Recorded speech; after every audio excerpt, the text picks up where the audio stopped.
afhayeenka balayska federaalka Soomaaliyeed mudane Cabdilfataax Aadan Xasan oo darajadiisu ay tahay gaashaan leh dawladda federaalka Soomaaliyeed ayaa ma arkaysa macnihii ka hadlay sida aad dhageysateen ama aad daawateen ciidamadii Soomaaliyeed ee galay wasaaradda arrimaha gudaha Soomaaliyeed isla markaasna dadka ma arkaysa laga raray meeshaasi ay si wanaagsan ula shaqeeyeen afhayeen Cabdilfataax ayaa horaan u sheegay in xarun walba oo ka tirsan Soomaaliya ee dawladeed shacabku uu degan yahay laga saari doono si dawladnimada ma arkaysa ay u shaqeyso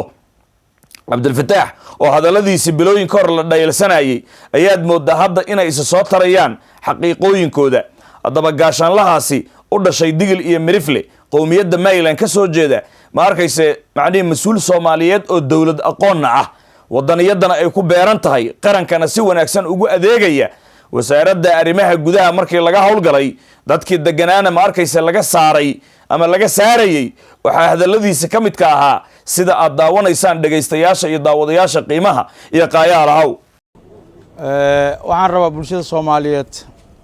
guud ahaan inaan warbixin gaaban ka siiyo howlgal muddo dhowr sano soo socday balse maanta uu soo gabagaboobay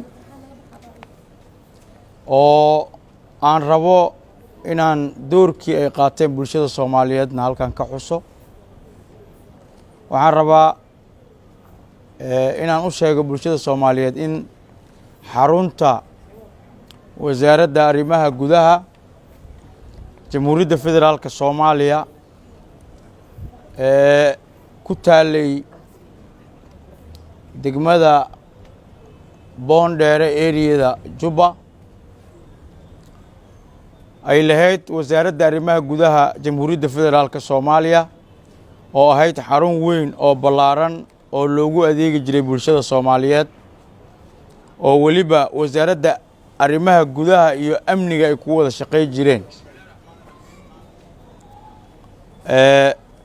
muddo laga joogo 6 sano 2018 ayaa digniin laga bilaabay oo la siiyay digniimo ilaa hadda ay soo socotay digniintii ugu dambeysay maanta ay ku ekeed oo ah in la baneeyo wasaaradda arrimaha gudaha Jamhuuriyadda Federaalka Soomaaliya waxaan rabaa inaan halkan uga mahad celiyo bulshada Soomaaliyeed gaar ahaan odayaasha dhalinyarada haweenka muddada ku soo noolaa wasaaradda arrimaha gudaha gudaheedii ku ilma korsaday balse gartay maanta in baahideedii ay taagan tahay dawladdana ay u baahan tahay goob ay ku shaqeysa ayagoo garowsan baahida ay dawladdu qabtana ogolaaday inay goobtii baneeyaan waxaan leeyahay waa ku mahadsantihiin qof walbo Soomaali ahna waxaa la rabaa inuu ku daysado bulshadaas in la baneeyo xarun dawlo oo bulsho loogu adeegaya waxay u baahan tahay xanaano sababtoo ah waxay ku fiican tahay in adeegii bulshada ugu baahaneed loogu qabto waxaan rabaa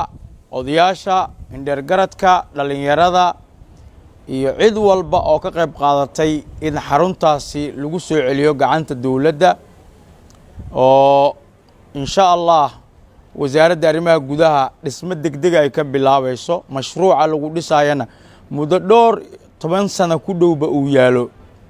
mashruuceedii ay waxay ku mashruuc ahayd wasaaradda arrimaha dibadda iyo qorsheynta iyo wasaaradda hidaayada tacliinta sare projectigaas lacagtiisa muddadaas taalay ayaana hadda bilaabanaya laakiin waxaan rabaa kaliya aan u soo istaagay halkan inaan bogaadiyo u mahadnaqo bulshada degneed wasaaradda arrimaha gudaha oo muddo dhowr 10 sano ama muddo dhowr 20 sano ku nooleed balse garatay hadda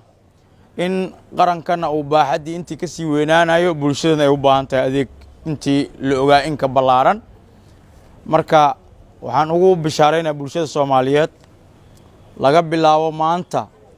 xaruntii wasaaradda arrimaha gudaha Jamhuuriyadda Federaalka Soomaaliya xarunteedii rasmiga ahayd inay si toos ah u la wareegtay wasaaradda arrimaha gudaha oo ay dhismo ka bilaabayso oo ay si toos ahna wasaaradda ugu howlgeli doonto xarunteedii keliya ay ka harsan tahay keliya inta laga dhisaayo goobtaas bisa laakiin dhismaheedii waxeedana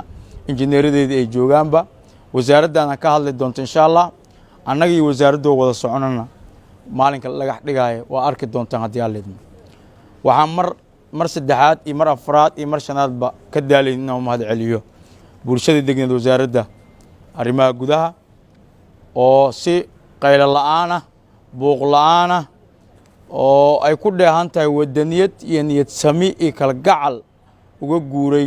gartayna inay tahay xaruntaani xarun Soomaali weyn ay ka dhaxayso dadka gaarka degnaana ay intay ka soo faa'iidi karaan ka soo faa'iideen haddana ay tahay in shaqada qaranka lagu qabto waa ku mahadsantiin waxaan leeyahay bulshada Soomaaliyeed ku dayda ciidanka ammaanka ee goobahaas ka shaqeynayana si toos ah loola shaqeeyo oo amirtooda la qaato aad u mahadsantiin isagaale isagaale isagaale isagaale isagaale isagaale agaasimaha guud isagaale dekadiyo aeroboorka isagaale arrimaha bulshadana isagaale awaamirta ciidanka isagaale aruurinta canshuuraha isagaale ambaqadka filadana isagaale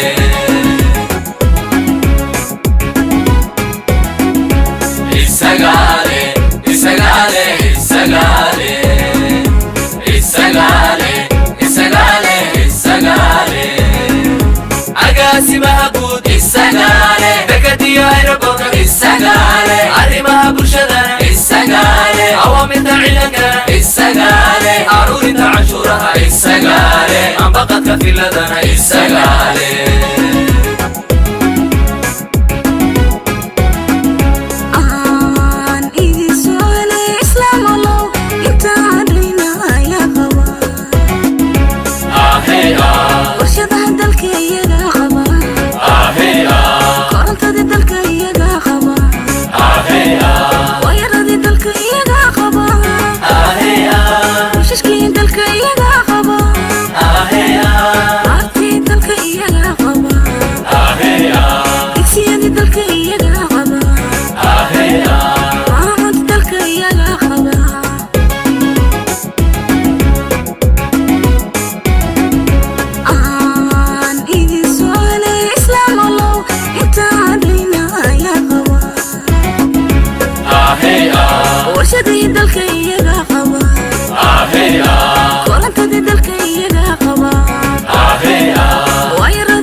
isagaale